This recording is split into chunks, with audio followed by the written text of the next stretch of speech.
नमस्कार विद्यार्थी मित्रांनो, मी रुपाली देवरमणी. इयत्ता 11वी प्रकरण 13वा बद्दल आपण माहिती पाहणार आहोत. तर प्रकरणाचं नाव आहे भारत, श्रीलंका आणि आग्नेय आशिया. या प्रकरणाबद्दल आपल्याला माहिती पाहायचं आहे. तर त्यामध्ये दोन महत्त्वपूर्ण मुद्दे आहेत. पहिला आहे भारत आणि श्रीलंका विषयी आपल्याला माहिती पाहायचं आहे. दुसरा आहे भारत आणि आग्नेय आशिया या देशांबद्दल आपल्याला माहिती पाहायचं आहे. प्रथमतः आपण भारत आणि श्रीलंकाबद्दल माहिती पाहूया. श्रीलंका आणि भारत यांचा इतिहास प्राचीन काळापासून एकमेकाशी निगडीत असून दीपवंश, महावंश आणि चुल्लवंश अशा 3 ग्रंथांमधून बुद्धपूर्व काळ आणि बुद्धोत्तर काळात भारत आणि श्रीलंकेत होऊन गेलेल्या राजवंश, त्यांचे परस्पर संबंध आणि घडलेल्या ऐतिहासिक घटना यांची माहिती यामध्ये आपल्याला मिळते. या ग्रंथांनाच आपण काय म्हणतो, वंशग्रंथ असे म्हटले जाते. बघा, वंशग्रंथांमध्ये दिलेल्या माहितीनुसार इसवी सनाच्या सुमारे 6व्या शतकात श्रीलंकेत स्थापन झालेल्या पहिल्या राज्याचे नाव काय आहे, ताम्रपर्णी. त्यालाच काय म्हटलं जातं, ताम्रपर्णी असं म्हटलं जातं. या राज्याचे दुसरं नाव काय आहे, राजराट असं होतं. ग्रीक इतिहासकारांनी श्रीलंकेचा उल्लेख त्याफ्रोबेन असा केला आहे. हे राज्य प्रस्थापित करणारा पहिला राजा विजय हा मूळचा भारताचा वंग कलिंग राज्यातील युवराज होता अशी आख्यायिका आहे. त्यांच्या राज्यातून तो प्रथम सोपारा येथे आला आणि तेथून तो श्रीलंकेत पोहोचला. अशा प्रकारे सम्राट अशोकाचा पुत्र थेर महेंद्र, त्यालाच काय म्हटलं जातं, महिंद्र, यांचे श्रीलंकेची राजधानी अनुराधापूर येथे मिहिंदले येथे आगमन झाले. त्यांनी श्रीलंकेचा राजा देवानामपियतीस या राजाला बौद्ध धर्माची दीक्षा म्हणजे प्रवज्या दिल्याचं सविस्तर वर्णन वंशग्रंथांमध्ये दिलेलं आहे. अशा प्रकारे उपदेश प्राप्त झाल्यानंतर राजा व त्यांच्यासह आलेल्या सर्व प्रजाजनांनी काय केलेलं आहे, बौद्ध धर्म स्वीकारला. कळते का विद्यार्थ्यांनो, भारत आणि श्रीलंका या देशाचा प्राचीन इतिहास एकमेकाशी निगडीत असून दीपवंश, महावंश आणि चुल्लवंश हे काय आहेत, हे 3 ग्रंथांमधून आपल्याला बुद्धपूर्व काळ आणि बुद्धोत्तर काळाविषयी माहिती मिळतं. आणि भारत आणि श्रीलंकेत होऊन गेलेल्या अनेक राज्यघटना म्हणा, राजवंश म्हणा, परस्पर संबंध आणि घडलेल्या ऐतिहासिक घटना यांची माहिती सुद्धा आपल्याला याच ग्रंथांमध्ये म्हणजे वंशग्रंथांमध्ये असलेलं आहे. वंशग्रंथांना आहे असं म्हटलं जातं. म्हणजे वंशग्रंथांमध्ये दिलेल्या माहितीनुसार इसवी सनाच्या सुमारे 6व्या शतकामध्ये श्रीलंकेत स्थापन झालेल्या या राज्याचं दुसरं नाव काय होतं, त्यावेळेला राजरट असं असून ग्रीक इतिहासकारांनी श्रीलंकेचा उल्लेख त्या काळी काय केलेला आहे, त्याफ्रोबेन असं केलं आहे. हे राज्य प्रस्थापित करणारा पहिला राजा विजय हा मूळचा भारताचा वंग कलिंग राज्यातील युवराज अशी आख्यायिका आहे. आणि त्यांच्या राज्यातून तो प्रथम सोपारा येथे आला, तेथे तो श्रीलंकेत पोहोचला. सम्राट अशोकाचा पुत्र थेर महेंद्र यांची श्रीलंकेची राजधानी अनुराधापूर येथील मिहिंदले येथे आगमन झालं. त्याने श्रीलंकेचा राजा देवानामपियतीस या राजाला बौद्ध धर्माची दीक्षा प्रवज्या दिल्याचे सविस्तर वर्णन वंशग्रंथांमध्ये आहे. उपदेश प्राप्त झाल्यानंतर राजा आणि त्यांच्यासह आलेल्या सर्व बौद्ध प्रजाजनांनी त्यांनी बौद्ध धर्म स्वीकारलेला आहे. राजा देवानामपियतीस यांच्या धाकट्या भावाच्या पत्नी अनुला हिने भिक्खुनी बनण्याची इच्छा व्यक्त केली. तेव्हा थेर महिंदांनी त्याची बहीण थेरी संघमित्रा याला भारतात बोलावावे अशी सूचना केली. त्यानुसार थेर संघमित्रा श्रीलंकेला आली. येताना तिने बोधिवृक्षाची फांदी आणलेली होती. बोधिवृक्षाची फांदी आणून स्वतःला राजा देवानामपियतीस तिच्या स्वागतासाठी तो हजर होता. थेरी संघमित्राने अनुलाला दीक्षा दिली. अनुला ही भिक्खुनी श्रीलंकेतील पहिली स्त्री होती. अशा प्रकारे थेरी संघमित्राने श्रीलंकेतील पहिली भिक्खुनी शासन भिक्खुनी संघ ते प्रस्थापित केले. राजा देवानामपियतीस या धाकट्या राजाची भावाची पत्नी ह्याला काय करायचं होतं, अनुला, तिचं नाव काय होतं, अनुला होतं. हिनं भिक्खुनी बनण्याची तिने इच्छा व्यक्त केली. म्हणजे बौद्ध धर्मामध्ये प्रथमतः स्त्रियांना भिक्खुनी बनण्याचा किंवा बौद्ध धर्म स्वीकारण्याचा अधिकार नव्हता. तिनं इच्छा व्यक्त केल्यानं तिनं काय केली, थेर महिंदा हे कोण होते, सम्राट अशोकाचा पुत्र. त्यांना बौद्ध धर्माचा प्रसार करून बौद्ध धर्म स्वीकारून श्रीलंकेत त्याने काय केलं होतं, बौद्ध धर्माचा प्रसार केलेला होता. त्याला त्यांनी काय केले, भारतात बोलवले. त्यानुसार थेरी संघमित्रा म्हणजे काय, बौद्ध धर्माचं निवासाचं स्थान होतं. येथे श्रीलंकेला आली. येताना तिने संघमित्रा म्हणजे ही कोण होती, सम्राट अशोकाची पुत्री होती. हिनं सुद्धा श्रीलंकेला बौद्ध धर्माच्या प्रसाराला गेलेली होती. तिला पण परत भारतात बोलवण्यात आलं. येताना तिनं काय आणली, आपल्याबरोबर बोधिवृक्षाची फांदी आणली आणि स्वतः राजा देवानामपियतीस तिच्या स्वागतासाठी तिथे त्यांनी हजर आणलेले होते. म्हणजे थेरी संघमित्राने अनुलाला दीक्षा दिली. म्हणजे सम्राट अशोकाच्या पुत्री संघमित्रा हिनं बौद्ध धर्म स्वीकारून बौद्ध धर्माचा प्रसारासाठी श्रीलंकेकडे गेलेले होते. त्यानंतर देवानामक पियतीस यांच्या भावाची पत्नी अनुराला तिनं बौद्ध धर्माची दीक्षा दिली. अनुला ही भिक्खुनी झालेली श्रीलंकेतील काय होती, ती पहिली स्त्री होती.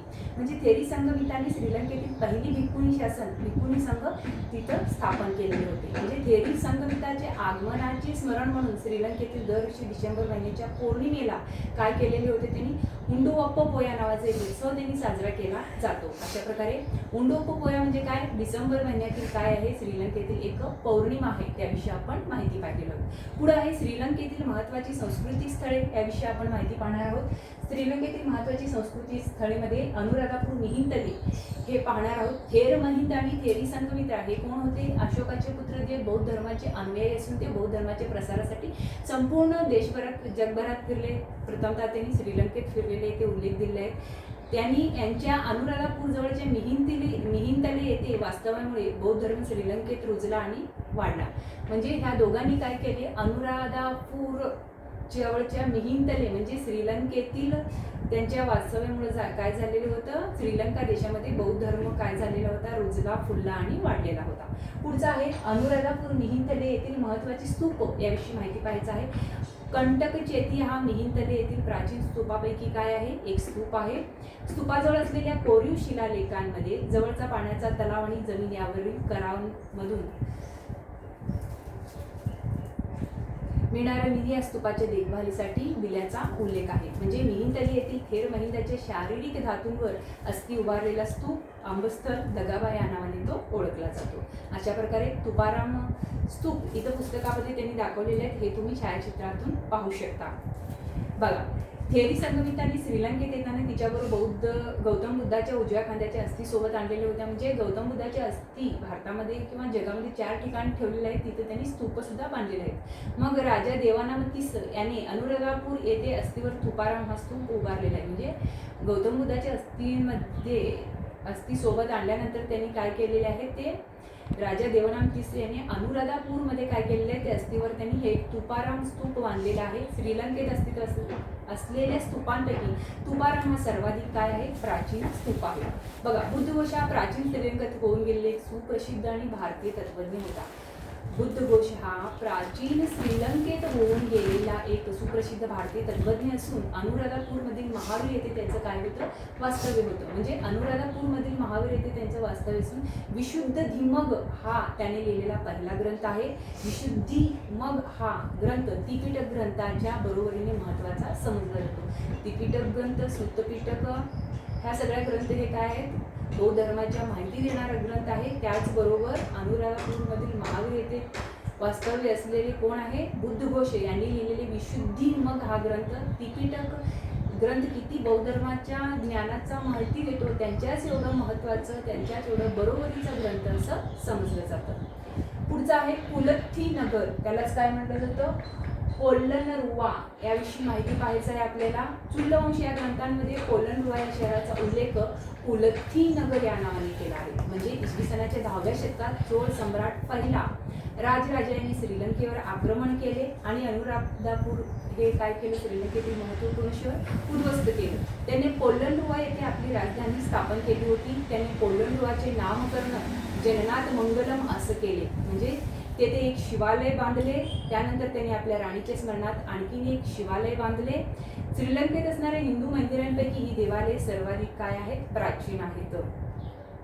विजयबाहू यांनी चोळाचा पराभव करून श्रीलंकेतील त्याचे वर्चस्व त्यांनी संपुष्टात आणलेले आहे. त्यांच्या वंशातील इसवी सनाच्या 12व्या शतकात होऊन गेलेला पहिला पराक्रमभाऊ हा राजा श्रीलंकेतील इतिहासात अत्यंत महत्त्वाचा मानला जातो. विजयबाहू यांनी चोळांचा पराभव करून श्रीलंकेतील त्यांचे वर्चस्व इथं संपुष्टात आणले. म्हणजे त्यांच्या वंशातील इसवी सनाच्या 12व्या शतकात होऊन गेलेला पहिला पराक्रमभाऊ हा राजा श्रीलंकेतील इतिहासात अत्यंत महत्त्वाचा मानला जातो. त्यांच्या काळापर्यंत श्रीलंकेतील बौद्ध स्थळे काय झालेले होते, विस्कळीत झाले होते. महादेव कसब यांच्या मार्गदर्शनाखाली त्यांना एकत्रित करण्यावर पहिल्या पराक्रमभाऊंनी भर दिलेला आहे. श्रीलंकेतील रुहुना नावाच्या राजाचा पहिला पराक्रम बाहूने पराभव केला. रुहुना राज्यातील राजवंशाच्या देखरेखीखाली असणारा गौतम बुद्धाचा दंत धातू म्हणजे निसर्ग नावाच्या राजाने परत तो मिळवलेला आहे. त्यावर पोलंडवा येथे त्याने एक मंदिर बांधलं. मंदिराच्या मध्यभागी एक स्तूप आहे. स्तूपाच्या परित्यासी अर्धवर्तुळाकृती पायरीचा दगड हे श्रीलंकेचे स्तूप स्थापत्येचे महत्त्वाचे वैशिष्ट्य आहे. त्याला चंद्रशिला असे म्हणतात. त्यावर हंस, हत्ती, घोडे आणि वेली यांच्या आकृती इथे कोरलेल्या आहेत. छायाचित्रामध्ये तुम्ही पाहू शकता इथे चंद्रशिला अशा प्रकारे ते दाखवलेले आहे. त्यानंतर पोलंडवा येथील गलपोथा म्हणजे त्यालाच काय म्हटलं जातं, दगडावरील पोती, हा एक वैशिष्ट्यपूर्ण अभिलेख आहे. हा दगड 8.17 मीटर लांबीच्या आणि 1.39 मीटर रुंदीच्या अखंड शिलापटावर कोरलेला लेख असून त्यामध्ये निसक्क मल्ल या राजाची कारकीर्द आणि पराक्रम याचे वर्णन आहे. गलपोथाच्या एका बाजूस 2 हंशावलीच्या किनारीमध्ये गजलक्ष्मीच्या प्रतिमा कोरलेल्या आहेत. अशा प्रकारे श्री दलदमलिगव या नावाने ओळखले जाणारे दंतधातूचे सध्याचे मंदिर कॅन्डी या शहरात आहे. या मंदिराला युनेस्कोने जागतिक सांस्कृतिक वारशाचा दर्जा दिला आहे. गलपोता हे अशा प्रकारे आहे. दगडावर कोरलेले हत्तीच्या मूर्ती वगैरे त्यामध्ये आपल्याला दिसतात. बघा, सहज जाता आपण काही गोष्टी पाहणार आहोत. गौतम बुद्धाच्या महापरिनिब्बाणानंतर, महापरिनिब्बाण म्हणजे गौतम बुद्धाच्या मृत्यूनंतर त्यांच्या अस्थीचे अवशेष भारतातील आणि बाहेरच्या देशांमधील बौद्ध संघाच्या हवाली करण्यात आलेलं होतं. म्हणजे त्यांचे अस्थीचे अवशेष म्हणजे अस्थीच्या अवशेषांना धातू असं म्हटलं जातं. दीर्घनिकाय या ग्रंथातील वर्णनानुसार गौतम बुद्धाच्या डाव्या बाजूचा सुळा म्हणजे दंत धातू कलिंग देशाच्या राजाला मिळाला. कलिंग देशाचा राजा म्हणजे आताचं उडीसा राज्य. हा दंत धातू पुढे कुठे गेला, श्रीलंका येथे गेला. ज्याच्याकडे दंत धातू असेल म्हणजे गौतम बुद्धाचं अस्थीचं हाडे असेल त्याला राज्य करण्याचा काय असतो, दैवी अधिकार आहे अशी श्रद्धा श्रीलंकेतील राजघराण्यांमध्ये रुजली. त्यामुळे सत्तेवर असलेल्या राजाने तो आपल्या राजवाड्याच्या परिसरातच राहावा यासाठी प्रयत्न केला. त्यामुळे दंतधातूचे स्थान हे काय आहे, सतत बदलत राहिलेलं आहे. म्हणजे ज्याच्याकडे दंतधातू जातो त्या घराण्याला ते दैवी अधिकार किंवा राजवंश चालवण्याचा अधिकार असणार. अशाच दंतधातू ठेवूनच स्तूपाराम हे स्तूप त्यांनी श्रीलंकेमध्ये बांधलेला दिसून येतो. त्यानंतर दुसरं एक सहज जाता आपल्याला माहिती पाहता येतं. इसवी सन पूर्वी 3रे शतक ते इसवी सनाचे 1ले शतक या काळातील श्रीलंकेमध्ये मिळालेले कोरीव लेख हे काय आहेत, अशोककालीन ब्राह्मी लिपीत लिहिलेले कोरलेले असून अभ्यासकांच्या त्यातूनच हळूहळू आजची सिंहल लिपी विकसित झाली हे दिसून येतो.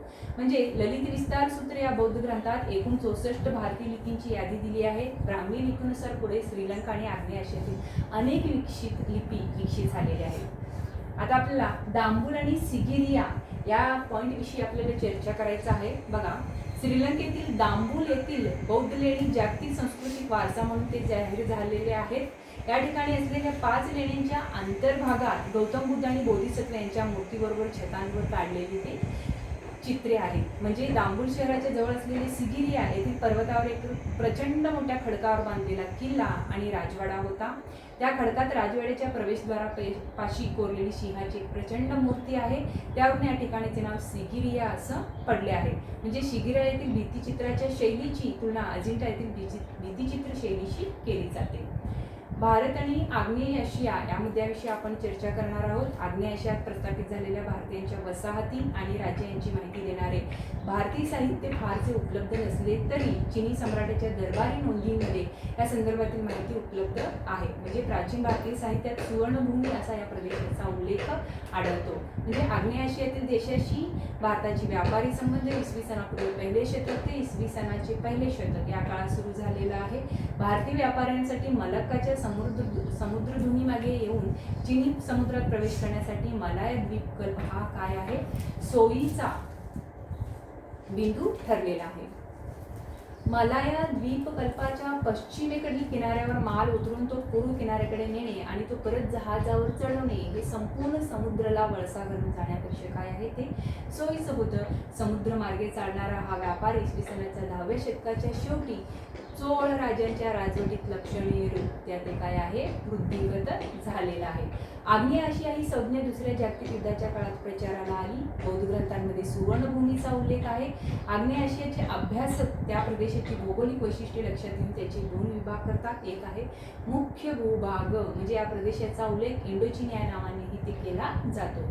त्यामध्ये Myanmar, Thailand, Cambodia, Laos, Vietnam हे देश आणि मलेशियाचा पश्चिम भाग यांचा इथे समावेश असतो. दुसरं काय आहे, समुद्री प्रदेश, म्हणजे मलाया द्वीप समूह, ज्यामध्ये मलेशियाचा पूर्व भाग आणि इंडोनेशियाचा समावेश होतो. या एवढ्या मोठ्या प्रदेशाचा समावेश आग्नेय आशियामध्ये केला जात असला तरी तेथील संस्कृती आणि इतिहासाचा अभ्यास करत असताना तेथील स्थानिक वैविध्याचा विसर पडणार नाही याची काळजी घेणं आवश्यक होतं. बघा, भारतातील लोकांचा आग्नेय आशियातील विविध प्रदेशाशी असणारा संपर्क इसवी सनापूर्वी दुसरे शतक ते इसवी सनाचे दुसरे शतक या कालखंडात व्यापाराच्या निमित्ताने ते वाढीस लागला होता. जहाजांवरून महिनोन्महिने प्रवास करणाऱ्या व्यापाऱ्यांबरोबर असलेल्या नव्या जमात पुरोहित म्हणा, भिक्खू, नशीब आजमावून पाहण्यासाठी निघालेले मुसाफिर, एखाद्या राजघराण्यातील महत्वाकांक्षी सदस्य असे विविध प्रकारचे लोक असत. म्हणजे या लोकांमार्फत आग्नेय आशियात भारतीय संस्कृतीचा प्रसार झाला. इतकेच नव्हे तर त्यातील काहींनी तिथे स्वतंत्र राज्यही प्रस्थापित केली. आग्नेय आशियात प्रस्तुत झालेल्या भारतीय संस्कृतीच्या खुणा आजही आपल्याला पाहायला मिळतात. पुढचा पॉइंट आहे म्यानमार. म्यानमार हा भारताच्या ईशान्य सीमेलगत असलेला शेजारी देश असून ब्रह्मदेश हे देशाचं काय आहे, पूर्वीचं नाव आहे. म्हणजे इसवी सनापूर्वी दुसऱ्या शतकात उत्तर आणि मध्य म्यानमारमध्ये प्यू या नावाने ओळखली जाणारी नगररचना अस्तित्वात आली होती. म्हणजे काही प्यू नगरे नव्याने वसली. त्यामध्ये हालिन आणि स्त्री क्षेत्र ही काय आहे, महत्त्वाची होती. म्हणजे स्त्री क्षेत्र ब्रिटिश काळात प्रोम या नावाने ओळखले जाणारे आणि सध्या पेई या नावाने ओळखले जाणाऱ्या शहराजवळ हे प्यू नगरांमध्ये विस्ताराने सर्वात मोठे असलेलं काय होतं, नगर होतं. प्रचलित आख्यायिकाच्या अनुसार श्री क्षेत्र राज्याचे संस्थापक असलेले 2 भाऊ हे गौतम बुद्धाच्या शाक्य कुळातील होते. इसवी सनाच्या पहिल्या शतकात म्यानमारमध्ये पगान म्हणजे बगान हे राज्य उदयाला आले. इसवी सनाच्या 11व्या शतकात त्याचे साम्राज्यात रूपांतर झाले आणि त्या साम्राज्यात श्री क्षेत्रसह सर्व प्यू नगर राज्य हे काय झालेले आहेत, विलीन झालेले आहेत. पगान साम्राज्याचा संस्थापक अनवरत हा म्यानमारच्या इतिहासातील सर्वश्रेष्ठ राज्यकर्ता मानला जातो. तर उत्तर आणि दक्षिण म्यानमारचे एकत्रीकरण करून आधुनिक म्यानमारचा राष्ट्रीय अस्मितेचा पाया घालण्याचे श्रेय त्याला देण्यात येते. म्हणजे कंबोडियातील खमेर सत्तेच्या वाढत्या वर्चस्वाला त्यांनी पायबंद घातला. त्याच्या कारकिर्दीत श्रीलंका आणि आग्नेय आशियात क्षीण होत चाललेल्या थेरवादी बौद्ध धर्माचे इथं काय झालेले आहे, पुनरुज्जीवन झालेलं आहे. प्यू नगरांमधील हालिन, बेक्थानो आणि श्री क्षेत्र या 3 नगरांभोवती असलेले तटबंदीचे वीटकाम, खंदक यांचे अवशेष अजूनही आपल्यास पाहण्यास मिळतात. तेथे करण्यात आलेल्या उत्खननामध्ये तत्कालीन वास्तू, स्तूप, दफनभूमी आणि जलव्यवस्थापनाशी संबंधित असलेले बांधकाम यांचे अवशेष इथे उजेडत आलेले आहेत. या 3ही नगराच्या अवशेषांना जागतिक सांस्कृतिक वारसांचा दर्जा देण्यात आला आहे. इसवी सनाच्या 6व्या ते 10व्या शतकाच्या दरम्यान बांधला गेलेला यॉगॉन म्हणजेच रंगून येथील स्वेडगॉन पॅगोडा हा म्यानमारमधील स्तूप बांधणीचा एक उत्कृष्ट नमुना समजला जातो. म्यानमारमधील 2 व्यापारी बंधू भारतात आले असता त्याची भेट गौतम बुद्धाशी झाली होती. त्यावेळी त्यांना गौतम बुद्धाकडून त्यांच्या मस्तकाचे 8 केस मिळाले होते. म्हणजे मायदेशी परतल्यावर त्यांनी ते राजाचे हवाली केले आणि राजाने त्यावर जो पॅगोडा बांधला त्याला स्वेडगॉन पॅगोडा हे नाव मिळाले. हा पॅगोडा सोन्याच्या पत्रांनी मडवलेला आहे. म्हणजे स्वेडगॉन पॅगोडा हे अशा प्रकारचा आहे, तुम्हाला छायाचित्रामध्ये दिसून येतं. हा पॅगोडा कसा आहे, सोन्याच्या पत्रांनी मडवलेला आहे. म्हणजे पगान साम्राज्याच्या इसवी सनाचे 11व्या ते 12व्या शतकात सम्राट व्याजिंटा यांच्या कारकिर्दीत बांधून गेलेले आनंद मंदिर ही एक आणखी महत्त्वाची वास्तू आहे. ती भारतीय आणि पगान स्थापत्य शैलीचा संमिश्र बांधणीचा एक काय आहे, उत्कृष्ट नमुना आहे. त्यालाच काय म्हटलं जातं, आनंद मंदिर ही स्वाजिंटा यांच्या कारकिर्दीत बांधले गेलेले आणखी एक महत्त्वाची वास्तू असून ती भारतीय आणि पगान स्थापत्य शैलीचा संमिश्र बांधणीचा काय आहे, ते उत्कृष्ट नमुना आहे. थायलंड याविषयी आपण माहिती पाहणार आहोत. प्राचीन काळी थायलंडचे रहिवासी त्यांच्या देशाचा उल्लेख काय म्हणून करत असत होते? मुयंग थाई असं करत असत, मुयंग थाई. परंतु बाहेरील जगामध्ये मात्र तो सयाम या नावाने ओळखला जात असे. म्हणजे 20व्या शतकात त्याचे नाव थायलंड असं बदलण्यात आलं. थायलंडमध्ये इसवी सनाच्या 6व्या ते 11व्या शतकात मॉन लोकांचं काय होतं? राज्य होतं. त्याचे नाव होते द्वारावती. म्हणजे द्वारावतीच्या काळात थायलंडमध्ये भारतीय संस्कृतीचा काय झाला? प्रसार झाला. मॉन संस्कृतीच्या घडणीमध्ये भारतीय शिल्प, साहित्य, नीतिशास्त्र आणि दंडनीती या क्षेत्रामधील परंपरांचा काय आहे? मोठा वाटा होता. द्वारावती हे राज्य छोटे आणि आग्नेय आशियातील इतर राज्याच्या तुलनेत काय आहे? दुर्बल होते. लेखन, कला, प्रशासन, धर्म आणि शास्त्र या क्षेत्रांमध्ये ज्ञानाच्या इतर राज्यांमध्ये झालेले विकासाचे श्रेय मॉन लोकांकडे जाते. म्हणजे थायलंडमधील लोपबुरी, लाओपुरी, अयुथ्या, अयोध्या यासारख्या शहराच्या जवळ द्वारावती कालखंडातील शिल्प आणि स्थापत्य यांचे अवशेष काय सापडलेले आहेत. द्वारावतीचे प्रातिनिधिक शिल्प इथं दाखवलेले आहेत, हे तुम्ही छायाचित्रांमध्ये पाहू शकता. तर द्वारावती शिल्पशैलीवर भारतीय शिल्पशैलीचा प्रभाव दिसतो. त्यामध्ये प्रामुख्याने बुद्धमूर्तीचा समावेश असला तरी शिवलिंग आणि विष्णुमूर्तीही सापडलेल्या आहेत. कंबोडियातील शिल्पशैलीचा उगम द्वारावतीच्या शिल्पशैलीत असावा असं मानले जाते. इसवी सनाच्या 14व्या शतकात थायलंडमध्ये अयुथ्या नावाचं राज्य उदयाला आलं. 18व्या शतकाच्या उत्तरार्धात म्यानमारने केलेल्या आक्रमणात अयुथ्याचा संपूर्ण पाडाव झाला. म्हणजे आक्रमकांनी अयुथ्या शहर जाळले आणि तेथील कलाकृती, ग्रंथालय, मंदिरे इत्यादी सर्व आगीच्या भक्ष्यस्थानी पडले. म्हणजे अयुथ्याच्या राजाच्या नावामागे राम हा उपसर्ग जोडलेला दिसतो. त्याचे कारण तिथे रामचरित्राला मिळालेली काय आहे? लोकप्रियता आहे. म्हणजे थाई रामायणाची स्वतंत्र परंपरा आहे. तिला रामकियन, राम आख्यान असं म्हटलं जातं. रामकियनमधील कथा थायलंडमधील कलेच्या शिल्प, लोकसंगीत, नृत्य, नाट्य या सर्व माध्यमातून ते जपलेले आहेत. पुढचा आहे व्हिएतनाम, लाओस आणि कंबोडिया याविषयी आपल्याला माहिती पाहायचं आहे. युरोपियन वसाहतीच्या काळात व्हिएतनाम, लाओस आणि कंबोडिया या 3 देशांना मिळून काय म्हटलं जातं? इंडो चीन असं नाव दिले गेले. म्हणजे इसवी सनाचे 8वे ते 12वे शतक या कालखंडात कंबोडियामध्ये मॉन आणि खमेर वंशाचे लोकांचे राज्य होते. खमेर साम्राज्याचा उदय कुठे झालेले आहे? कंबोडियामध्ये झाला आहे. त्यानंतरचा पहिला आहे व्हिएतनाम, फुनान. हे व्हिएतनाममधील मेकॉंग नदीच्या मुखाच्या प्रदेशातील प्राचीन राज्य असून फुनानची माहिती प्राचीन चीनी साहित्यातून मिळतं. म्हणजे इसवी सनाच्या 3ऱ्या शतकात चीनमध्ये हान नावाच्या घराणे राज्य करीत होते. ते लयाला गेल्यानंतर चीनच्या साम्राज्याचे 3 तुकडे झालेले आहेत. त्यातील दक्षिणेकडच्या राज्याला रेशीम मार्गापर्यंत पोहोचण्यासाठी पर्याय उरला नाही. तेव्हा तेथील राज्यांनी समुद्री मार्गाचा पर्याय शोधण्यासाठी काही लोक पाठवले.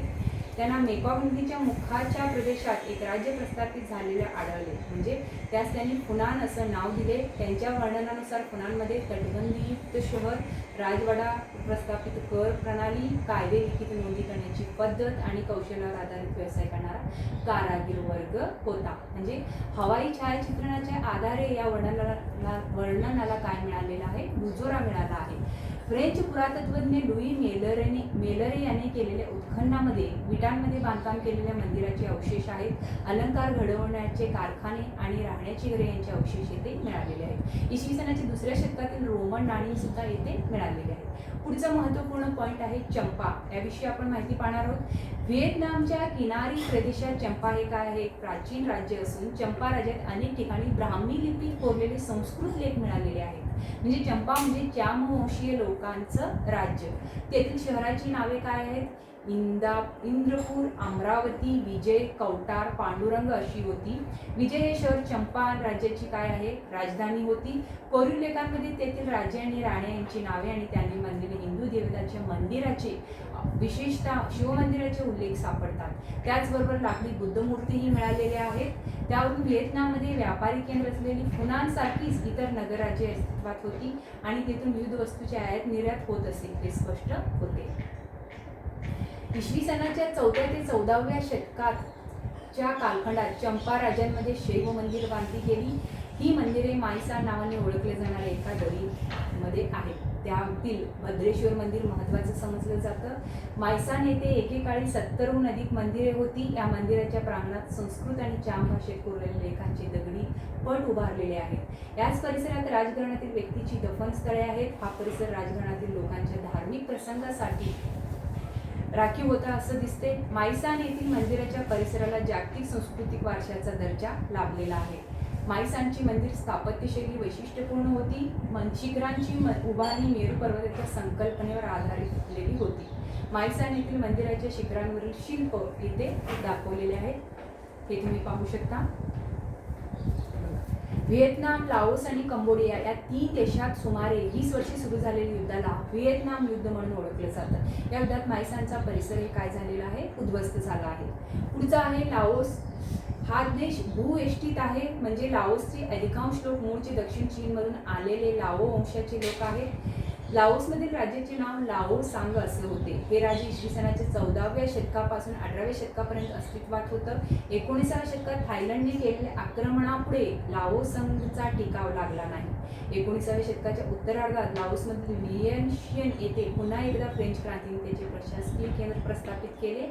आग्नेय आशियातील इतर देशांप्रमाणेच लाओसमध्येही बौद्ध धर्म प्रमुख आहे. तेथील सांस्कृतिक आणि साहित्यिक जीवनात बुद्ध चरित्र आणि रामायण यांच्याशी संबंधित कथांचा प्रभाव आपल्याला पाहायला मिळतो.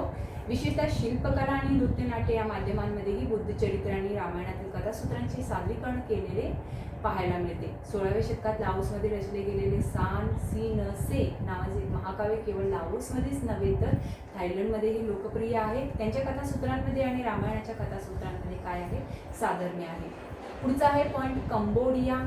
त्याचे प्राचीन नाव कंबुज देश असे होते. त्याचा इतिहास तेथील मंदिराच्या प्रांगणांमध्ये असणाऱ्या कोरीव लेखाच्या आधारे आपल्याला समजतो. हे लेख संस्कृत आणि खमेर भाषेत आहेत. कंबोडियात सर्वप्रथम प्रस्थापित झालेल्या राजाचे नाव चेनला असे होते. तेथील लोक खमेर वंशाचे होते.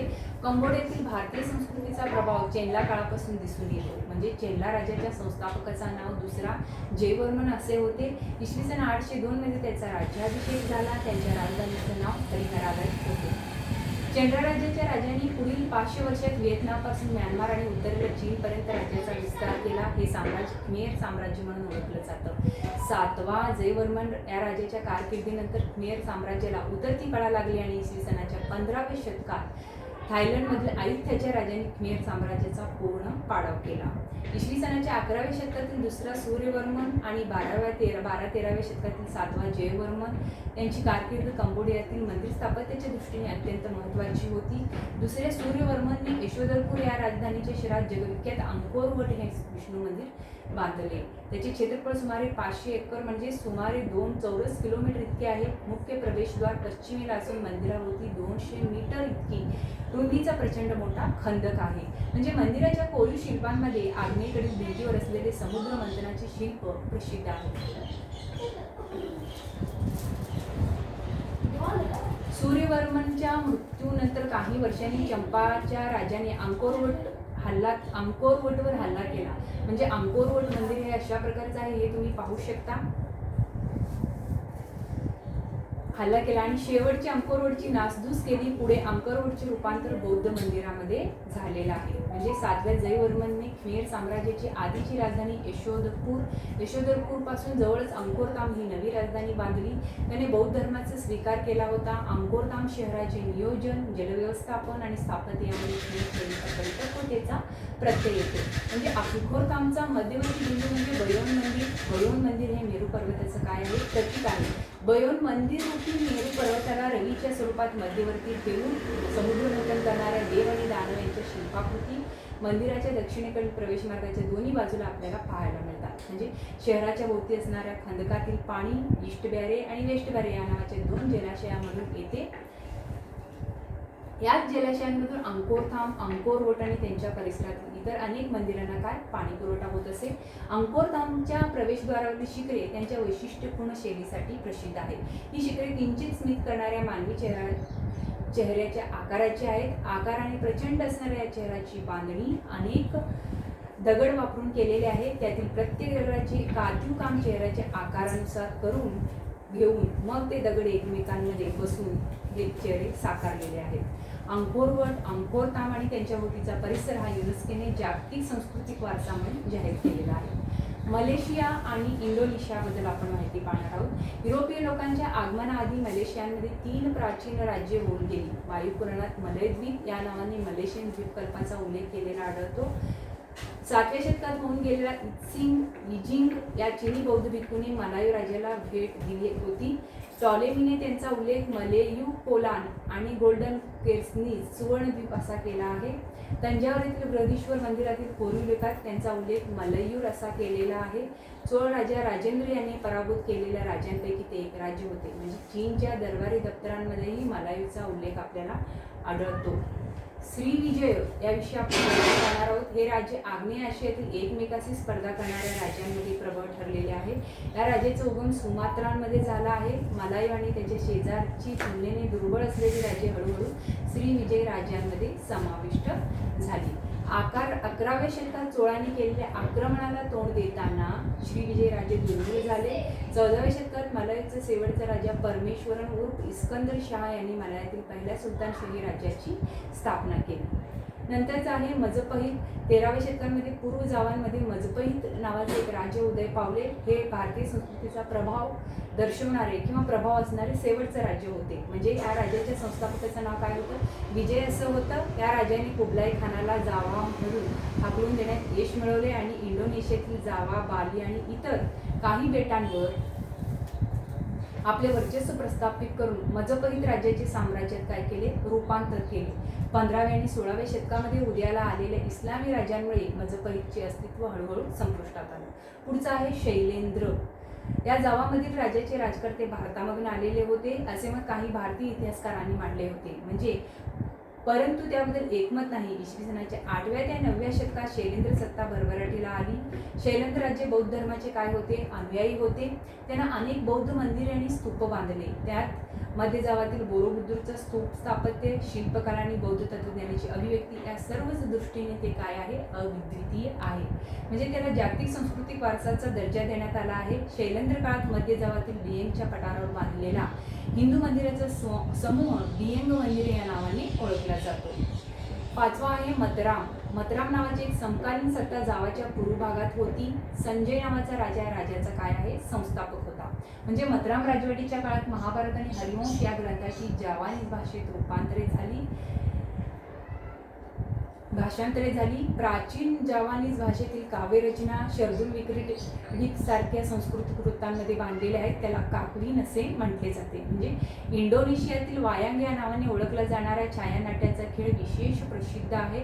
हा खेळ विशिष्ट पद्धतीने बनवलेल्या कातडी किंवा लाकडी पुतळ्या वापरून केला जातो. म्हणजे त्यामध्ये महाभारत आणि रामायणामधील कथा सादर केल्या जातात. रामायण महाभारतातील कथांच्या आधारे कलावंतांकडून रंगमंचावर सादर केले जाणारे नृत्य नाट्य ही वायांग या नावाने ओळखलं जातो. इथं वायांग जे छायानाट्य दाखवलेले आहेत हे आपण पाहू शकता. बघा, इंडोनेशियात हिंदू विशेषतः शैव संप्रदायाची मंदिरे ही बांधली गेली. त्यामध्ये प्राबनान येथील मंदिरे समूह खूप महत्त्वाचा मानला जातो. म्हणजे या समूहातील मंदिरांना जागतिक सांस्कृतिक वारसांचा दर्जा देण्यात आलेला असून त्यातील प्रमुख मंदिर म्हणजे चंडी पाबनान किंवा चंडी लारा रारा जोग्रांग या नावानं ओळखलं जातं. म्हणजे ते मतरामचा राजा दक्ष याने बांधलेला असून हे मंदिर शिवाचे मंदिर असून त्यामध्ये दुर्गादेवीची एक सुंदर मूर्ती आहे. तिला स्थानिक लोक लारा जोग्रांग असे म्हणतात.